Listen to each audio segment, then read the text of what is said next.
잘 지내셨죠? 네, 오늘 금요기도에 나오신 여러분 모두에게 주님의 크신 은혜가 함께할 줄 믿습니다. 아직도 희망이 있는가라는 제목으로 오늘 본문의 말씀을 같이 함께 묵상해 보고자 합니다.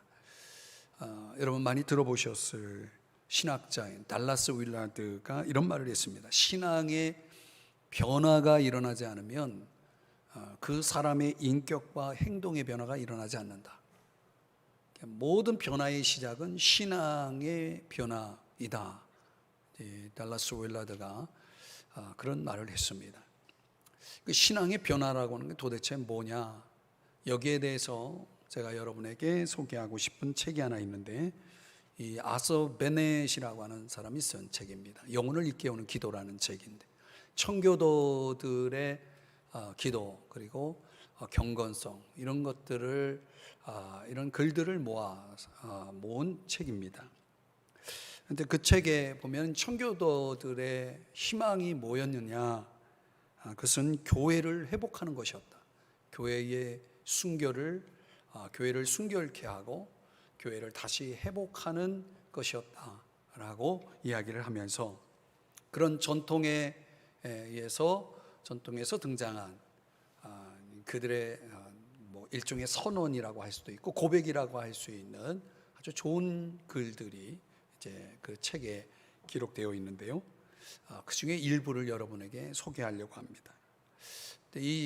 지금 소개하는 이 내용은 하나님의 그 완전성과 인간의 본성을 대조하면서 일종의 참회의 기도다라고 볼 수 있는 내용입니다. 잠시 읽어드리면, 당신은 도무지 상상조차 할 수 없는 선한 분이십니다. 하지만 저는 사악하고 비참하며 눈이 멀어 보지 못하는 존재입니다.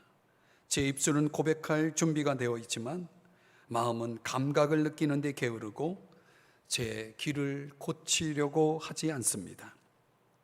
저의 무감각한 어리석음에 대해 울부짖을 수 있도록 은혜를 베푸시고, 범죄자들의 길은 고달프고 모든 악한 길은 비참한 것이며, 당신을 떠난다는 것은 모든 좋은 것을 잃는 것임을 알도록 허락해 주소서.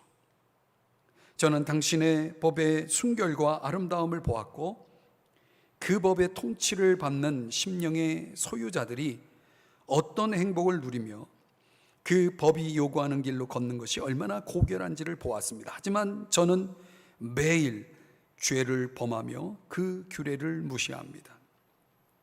이 모든 죄로 인해 애통하고 통곡하며 이 모든 죄를 용서해 주시기를 부르짖나이다. 제 안에 더 깊고 변치 않는 회개가 일어나게 하시고, 두려워하며 떨지만 늘 신뢰하며 사랑하는 경건한 슬픔을 충만하게 허락하옵소서. 이런 내용인데 제가 일부만 여러분에게 읽어드렸습니다.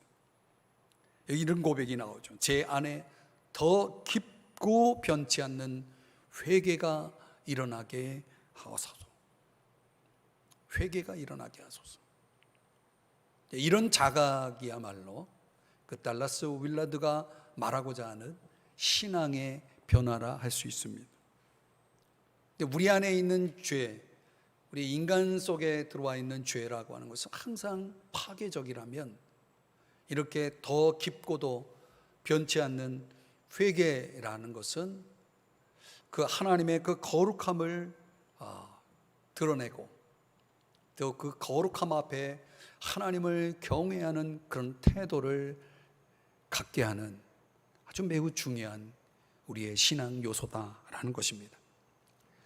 우리가 에스라 9장에서 묵상한 내용대로 기도의 내용을 살펴봤죠. 그 기도 내용 속에 하나님의 신실하심을 고백하고 있고, 또 거기에 비해서 너무나 반복적으로 타락했던 이스라엘의 죄악을 대조하고 있습니다. 에스라의 그 영적 기도를 듣던 유다 백성들이 오늘 본문에 보니까 에스라 곁으로 모이기 시작합니다. 그리고 에스라와 함께 그들은 죄를 슬퍼하고 애통하고 있는 것을 봅니다. 자, 10장 2절을 한번 보실까요? 여기 이런 고백을 합니다. 이스라엘에게 아직도 소망이 있나니, 아직도 소망이 있나니. 에스라에게 모여든 유다 백성들 가운데 스가냐라는 사람이 한 말입니다. 그 백성을 대표하는, 이스라엘 유다 백성을 대표하는 이 스가냐라고 하는 사람이 이런 말을 하는 것입니다. 이스라엘에게 아직도 소망이 있나니. 예레미야 29장의 말씀, 저도 좋아하고 여러분도 좋아하는 말씀이죠. 자, 여기 10절 말씀을 보면 여호와께서 이와 같이 말씀하시니라. 바벨론에서 70년이 차면 내가 너희를 돌보고 나의 선한 말을 너희에게 성취하여 너희를 이곳으로 돌아오게 하리라. 자, 바벨론 70년 포로 생활을 마치고 돌아올 것에 대한 약속을 하죠. 자, 11절은 다 같이 읽어봅니다. 시작. 여호와의 말씀이니라. 너희를 향한 나의 생각을 내가 아나니 평안이요 재앙이 아니니라. 너희에게 미래와 희망을 주는 것이니라. 아멘. 하나님은 어떤 분이시라고요? 너희에게 미래와 희망을 주시는 분. 미래와 희망을 주시는 분. 하나님은 우리에게 미래와 희망을 주시는 분이라고 말씀하고 있습니다. 그러니까 어떻게 하나님은 우리에게 희망을 주실까요? 우리 스가냐가 아직도 이스라엘에게 희망이, 소망이 있나니라고 고백할 수 있었던 근거에서 그 해답을 찾을 수 있습니다. 하나님은 어떻게 우리에게 희망을 주시는가? 하나님은 어떻게 우리에게 소망을 주시는가? 이스라엘에게 아직도 희망이 있다라고 고백했다면 도대체 그 근거는 무엇인가? 오늘 저와 여러분이 본문 속에서 두 가지 그 해답을 찾아보고자 합니다. 첫 번째는요, 희망은 죄를 자복함을 통해서 주어진다. 죄를 자복해야 합니다. 오늘 본문 1절과 2절의 말씀을 다시 보시면, 자, 에스라가 하나님의 성전 앞에서 엎드려 울며 기도하여 죄를 자복합니다. 그런데 그 에스라가 죄를 자복할 때에 많은 백성이 뭐 했다고요? 크게 통곡했다라고 말합니다. 그리고 2절 말씀을 가보면 엘람 자손 중 여엘의 아들 스가냐가 조금 전에 말씀드렸죠. 에스라에게 이르되 우리가 우리 하나님께 범죄하여 그랬습니다. 자, 여러분, 당시 유다 백성들에게 희망이 있기 위해서 선행되어야 할 것이 무엇이었는가? 오늘 이 본문의 말씀이 답을 주고 있는 것이에요. 먼저 선행되어야 할 것은 그들이 범하고 있는 죄를 멈추어야 했다는 거죠. 죄를 멈춰야 희망이 있는 것입니다. 에스라가 엎드려 울었습니다. 기도했습니다. 죄를 자복했습니다. 거기에 많은 백성들이 함께 에스라 곁으로 모여서 보인 반응이 뭡니까? 크게 통곡했다라고 말합니다. 울었다는 거죠.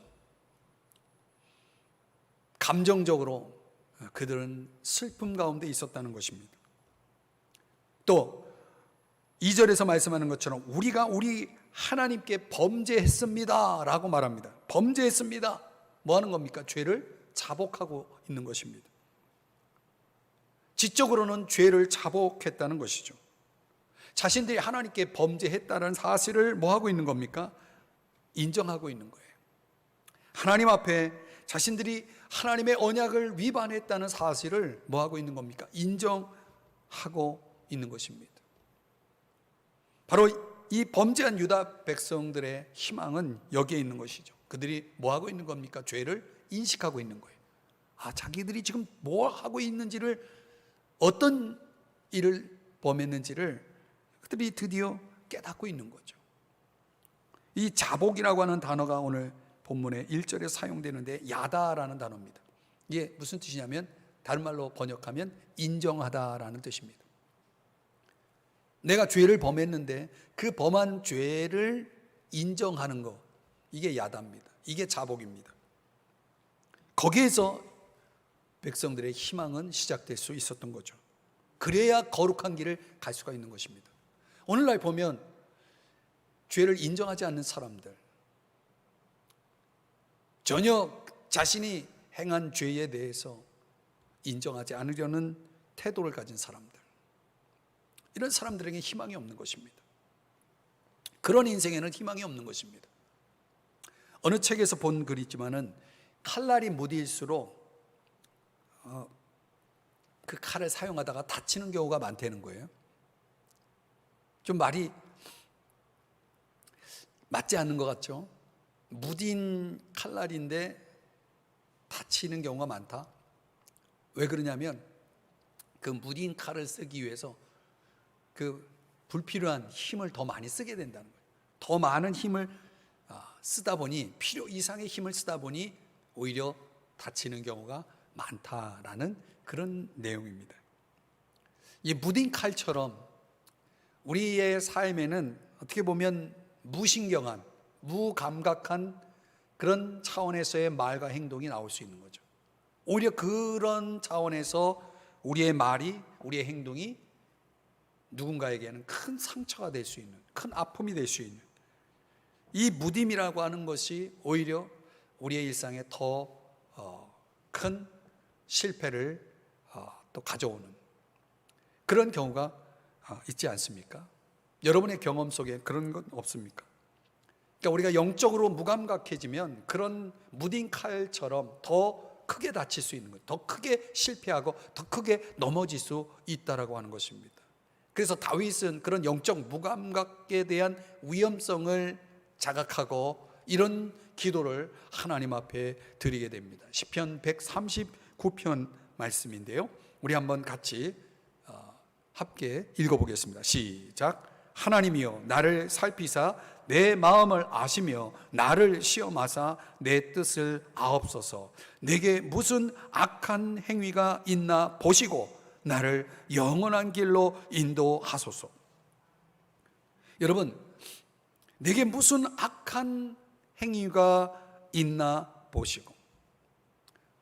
자, 이 고백대로라면 다윗은 자신에게 악한 행위가 있는지 여부를 모를까요? 그래서 이런 기도를 하고 있는 걸까요? 여러분, 우리가 무심코 무감각하게 말하고 행동하는 것 가운데 내가 무엇을 하고 있는지 전혀 의식하지 못하고 행하는 경우 있지 않습니까? 어쩌면 다윗은 그런 영적인 무감각 속에서 자기도 모르게 행하는 이런 악한 행위가 자기가 인지하지 못한 상황에서 벌어지는, 자기가 깨닫지 못하고 있는 상황에서 벌어지는 어떤 악한 행위에 대해서 지금 염려하고 있는 거죠. 그래서 도움을 구하는 거 아닙니까? 뭔가 지금 내가 모르고 있는, 내가 전혀 의식하지 못하고 있는 숨은 죄악에 대한 이 정체를 주님에게 도움을 구하고 있는 것입니다. 어떤 죄악에서 내가 돌이키지 않는다면 희망이 없는 것입니다. 그런데 문제는 뭐냐면 그 어떤 죄가 내가 인지하지 못하고 있다면 이건 더 큰 문제가 되겠죠. 죄악에서 돌아서지 않는데 희망이 있을 수 있습니까?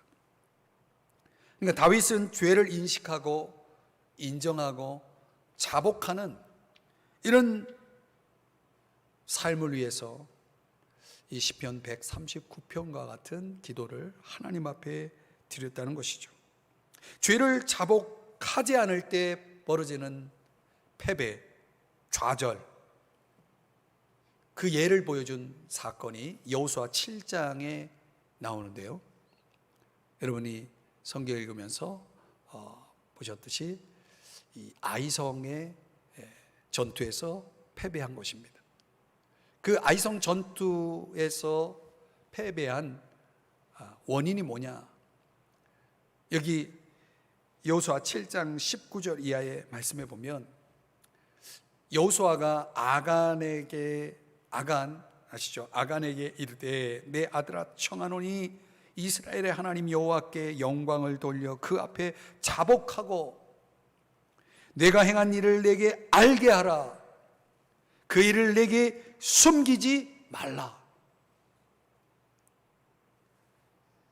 바로 이 말씀을 하고 나서 아간이 어떻게 합니까? 그대로 하죠.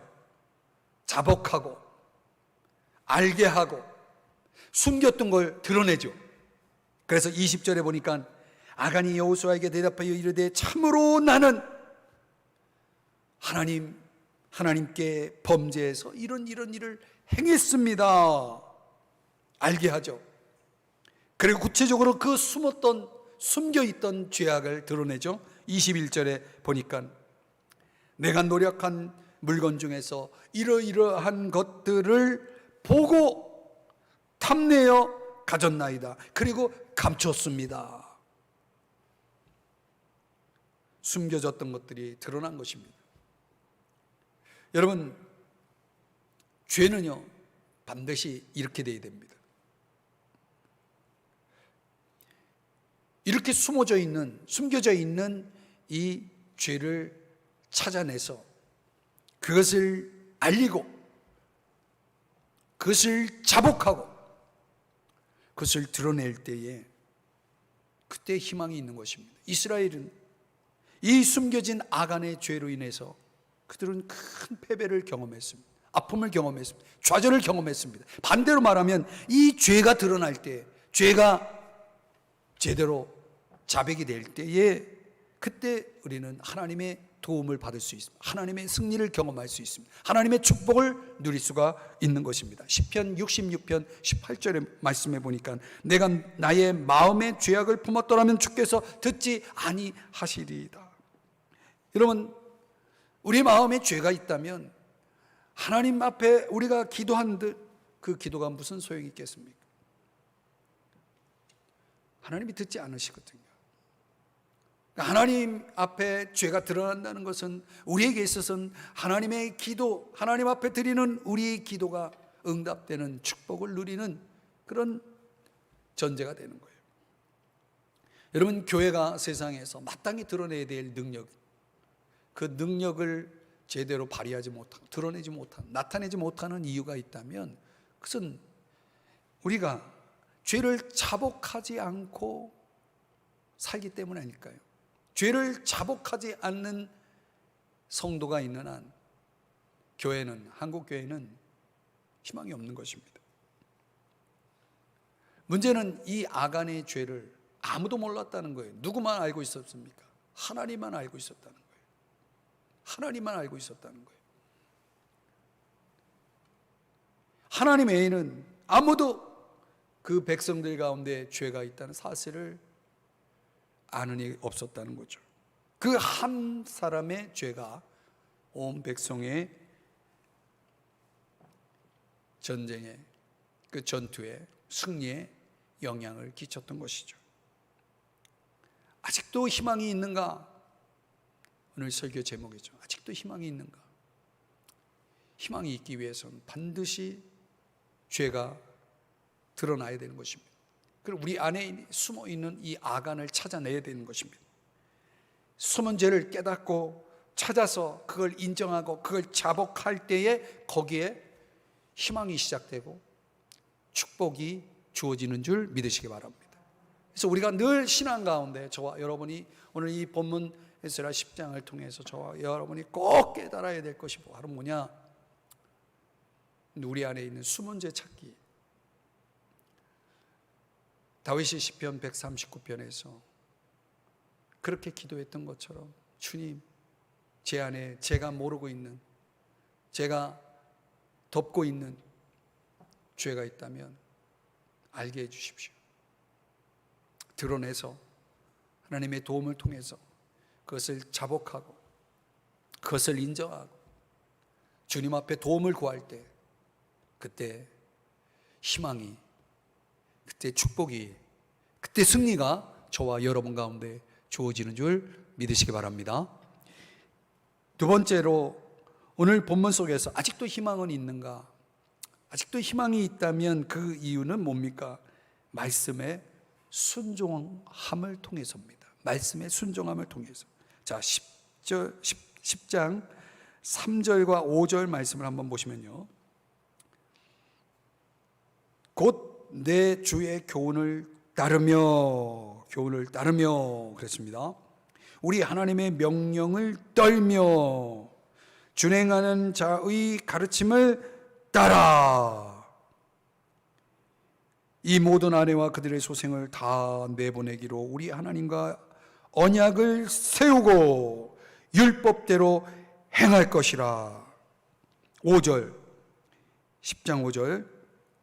이에 에스라가 일어나 제사장들과 레위 사람들과 온 이스라엘에게 이 말대로 행하기를 맹세하게 하매.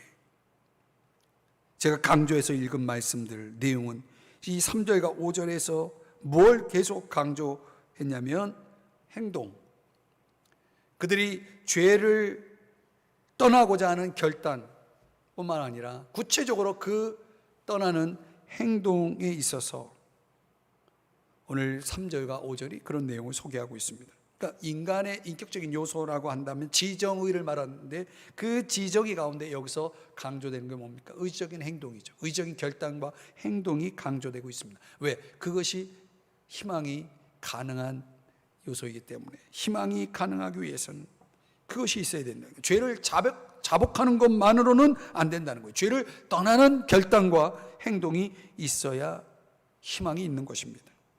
4절의 말씀에 보면 에스라는 백성들이 수동적으로 이렇게 따르기보다는 뭔가 자발적으로 변화되기를 원했던 것 같아요. 그래서 뭘 하게 하냐면 맹세를 하게 합니다. 그 입으로 본인들이 그냥 에스라가 하라는 대로 소극적으로 따라가는 것이 아니라 너희들이 입으로 고백하고 너희들이 약속한 대로, 입으로 약속한 대로, 사람들 앞에 약속한 대로, 하나님 앞에 약속한 대로 그대로 행동하자라고 하는 차원에서 맹세를 하게 했다는 것이죠. 이 맹세한다는 건 참 쉬운 일이 아니죠. 왜냐하면 그 맹세 자체는 어떤 거기에 대한 책임을, 그렇게 하겠다라고 하는 책임에 대한 구속을 가져오잖아요. 만약 그 책임을 행하지 않는다면 거기에 따른 대가를 또 치러야 되겠죠. 그래서 이 맹세라는 건 참 쉬운 일이 아닙니다. 그러나 에스라는 그 맹세를 통해서 그들의 진정성, 그들이 진정으로 죄를 자복했다라고 하는 진정성을 행동으로 보일 것을 촉구하면서 맹세를 그들에게 권하고 있습니다. 그리고 10장 11절을 보니까, 자, 한번 이 말씀을 같이 읽어보겠습니다. 시작. 이제 너희 조상들의 하나님 앞에서 죄를 자복하고 그의 뜻대로 행하여 그 지방 사람들과 이방 여인을 끊어버리라 하니. 12절. 모든 회중이 큰 소리로 대답하여 이르되 당신의 말씀대로 우리가 마땅히 행할 것이니이다. 아멘. 자, 그래서 구체적으로 회중들이 세 가지를 합니다. 죄를 자복하고, 그리고 죄를 뭐하게 합니까? 끊어버리라 그랬어요. 끊어버리라. 이 끊어버리라라고 하는 구체적인 내용이 뭡니까? 너희들 이방 여인과 결혼한 거 취소해라. 헤어지라는 거예요. 그리고 19절에 가보니까 10장 19절입니다. 속건죄로 드렸으며 죄에 대한 희생제물을 드리도록 그렇게 요구합니다. 그러니까 이 세 가지, 죄를 자복하고 또 죄를 끊고 그리고 죄를 위한 희생제물을 드리는 것으로서 그들이 진정 죄를 청산했다라고 하는 진정성을 나타내게 했다는 것이죠. 이게 진정 뭐라고 말하냐면 이런 걸 믿음이라고 말하는 거죠. 이런 걸 회개라고 말하는 거죠.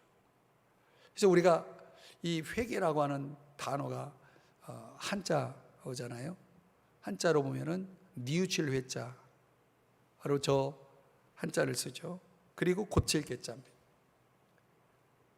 근데 많은 경우는 회는 있는데 개가 없어요. 뉘우치는 건 많은데 고치지는 않아요. 앞에서 죄는 자복하지만, 뉘우쳐서 죄는 자복하지만, 그러나 그 죄를 청산했다라고 하는 진정성 있는 행동, 고침이 없는 것, 그건 회개가 아니죠. 그건 믿음이 아니죠. 그래서 회개가 되기 위해서는 반드시 고치는 행동이 나오는데, 이런 걸 저는 오늘 순종이라는 단어를 사용해서 여러분에게 말씀을 드리고 있는 것입니다. 유다 백성들이 이 자신들이 입으로 한 맹세를 실행에 옮기는데 10장 16절 17절에 말씀해 보니까 3개월이 걸리더라고요. 그러니까 이 유다 백성들 가운데 이렇게 하나님 앞에 범죄한 자들이 그것을 구체적으로 진정성 있게 행동을 통해서 그 죄들을 처리하고 청산하는 데 걸린 시간이, 그런 것들을 다 조사하고 일일이 개개인 개별적으로 그런 모든 것들을 처리하는 데 걸린 시간이 3개월 걸렸다는 거예요. 그러니까 하루 이틀 해가지고는 도대체 해결할 수 있는 문제가 아니었다라고 10장 13절 말씀해 보니까 나와요. 하루 이틀에 처리할 문제가 아니었다라고 하는 내용입니다.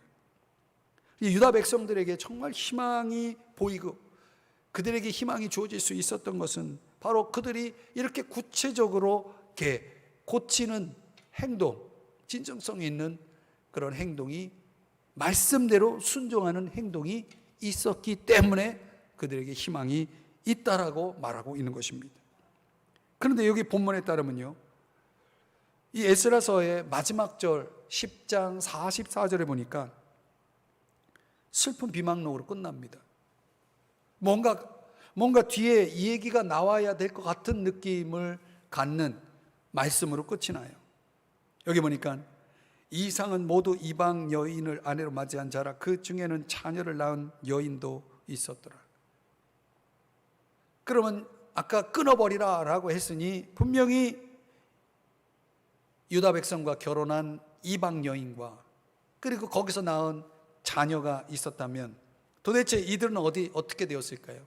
오늘 에스라서에서는 소개하고 있지 않습니다. 밝혀주고 있지 않습니다.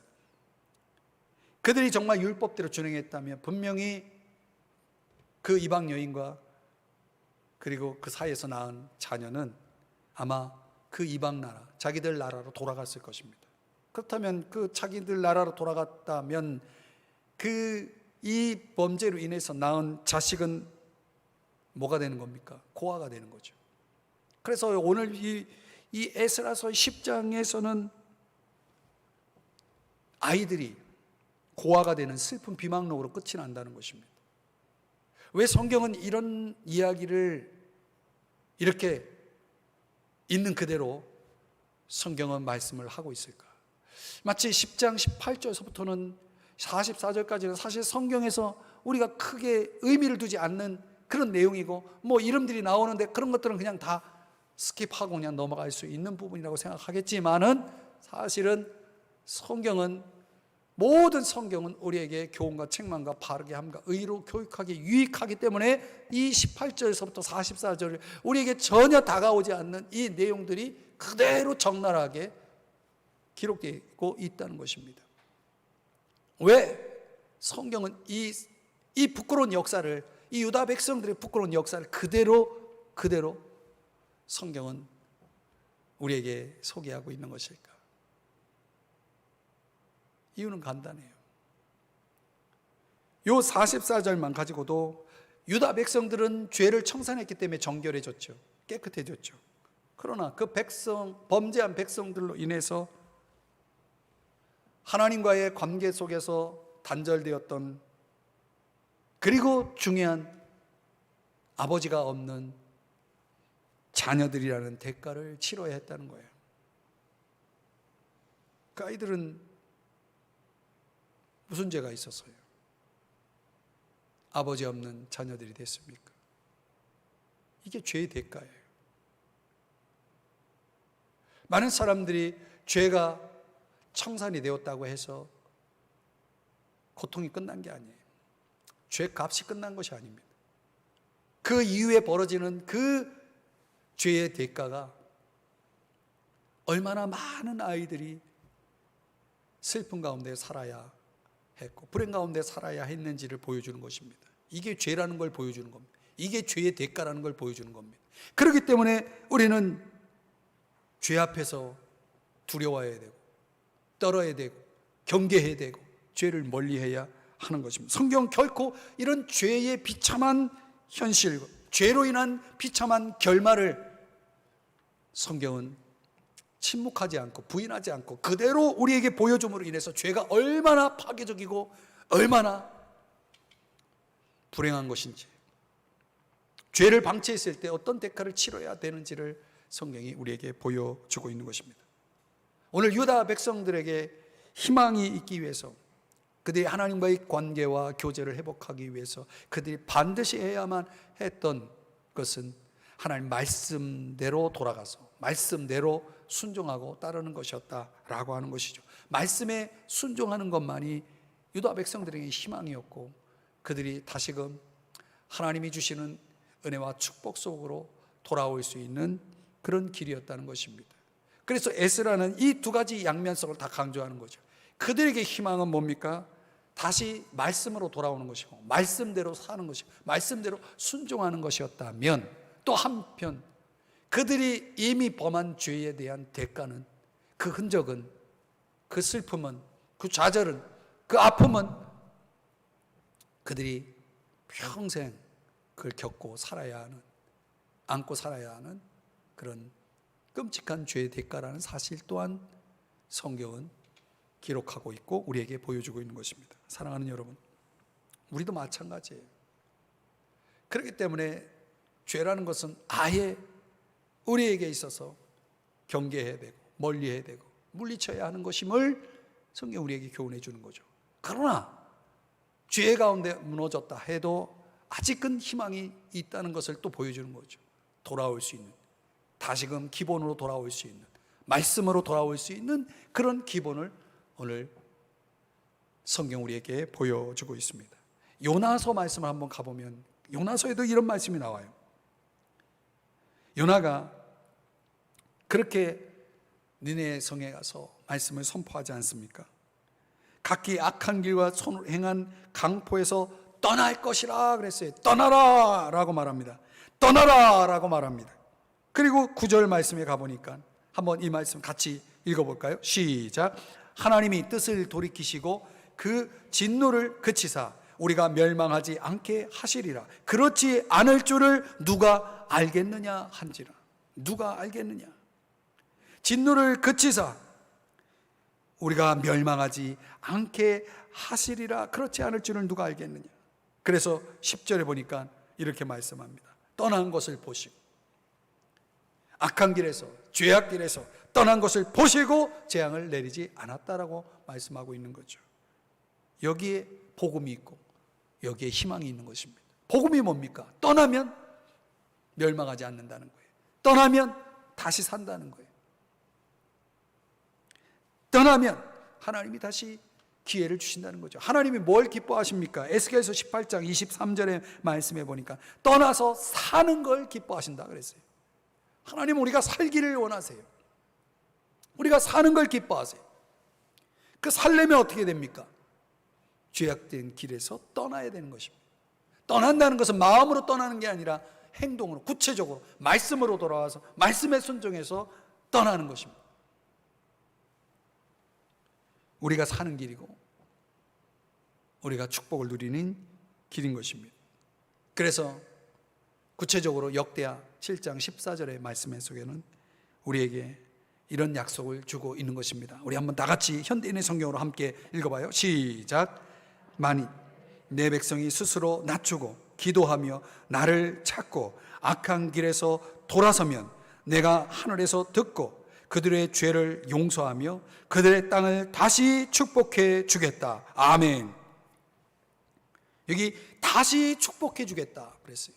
다시 축복해 주겠다. 어떻게 하면요? 돌아서면이에요.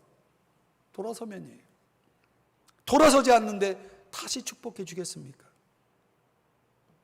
희망이, 다시 축복해 주시겠다라고 하는 희망이 우리의 것이 되기 위해서 돌아서는 겁니다.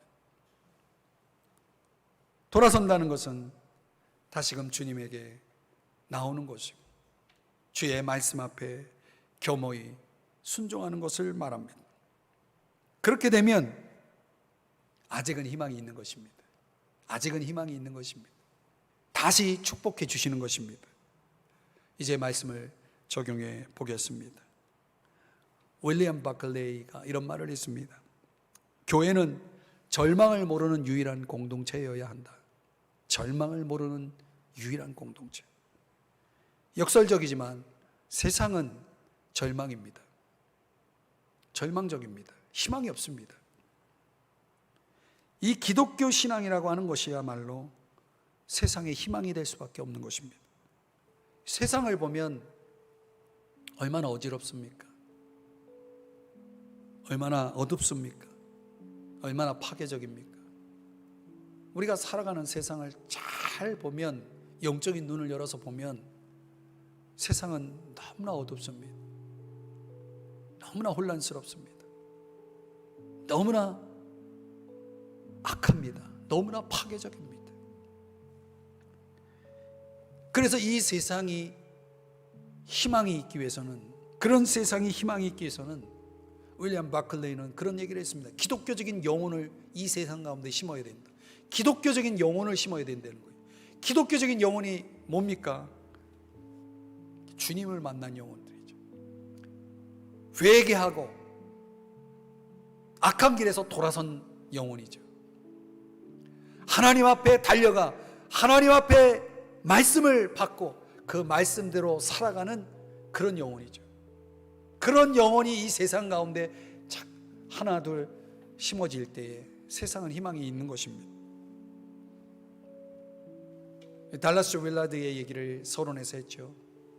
신앙의 변화가 없이는 인격과 행동의 변화가 있을 수 없는 것입니다. 진정한 사람됨의 변화는 신앙의 변화, 즉 하나님을 만나는, 더 깊이 말씀드리면 회개와 믿음으로 하나님을 만난 사건이 있는 영혼들이 될 때, 그때 희망이 있는 거죠. 오늘 저와 여러분 속에 희망을 찾고 있다면 우리 회개하십시다. 하나님 앞에 회개하십시다. 나 회개할 게 없는데요. 깊이 기도해 보세요. 회개할 게 없다. 그건 진실이 아닙니다. 내가 모를 뿐이지. 그래서 다윗처럼 하나님 저를 보시고 무슨 악한 행위가 있나 보시고 저를 영원한 길로 인도해 달라고 우리가 기도해야 되는 것입니다. 죄를 자복해야 됩니다. 죄를 알아야 자복할 거 아니에요. 그래야 인정할 거 아니에요. 그래야 떠날 거 아니에요. 그래야 말씀으로 돌아갈 거 아니에요. 그래야 믿음으로 살 거 아닙니까? 그래야 희망이 있는 거예요. 그래야 우리 가정이 사는 거예요. 그래야 우리 교회도 살고 이 나라, 이 민족도 사는 줄 믿으시기를 바랍니다. 그래서 오늘 우리가 이 금요기도에 모여서 에스라 강해를 마무리하면서 에스라가 우리에게 던지는 큰 메시지가 그것이죠. 죄를 자복하는 회개, 말씀에 순종하는 믿음이 희망이다. 여기에 우리의 인생을 걸고 우리 교회와 가정과 나라의 운명을 놓고 기도한다면 이걸 놓고 기도해야 되는, 이걸 가지고 기도해야 되는 거죠. 이걸 가지고 우리가 하나님 앞에 매달려야 됩니다. 그러면 새 시대의 희망이 시작될 것이고 가정과 교회가 다시금 새롭게 일어날 것을 믿습니다. 여러분 오늘 잘 오셨어요. 오늘 주어진 시간 속에서 또 우리가 하나님 앞에 기도할 때 내 안에 있는 숨은 아간이 없는지를 한번 돌아보고 하나님 앞에 회개하십시다. 그리고 정말 깨끗하게 청산하고 돌이키고 말씀의 기본으로 돌아가서 주님 말씀 앞에 순종할 때에 고통이 따르죠. 순종이라는 고통이 따르죠. 그러나 그게 희망이고 그게 축복이고 그게 승리고 그게 사는 길이다. 떠나 사는 걸 기뻐하시는 하나님께서 오늘 우리에게 주신 말씀입니다. 오늘 그 말씀 깊이 여러분 마음에 새기시고 주님 앞에서 오늘 기도로 승리하시기를 주의 이름으로 축복합니다. 우리 한번 이 시간에 같이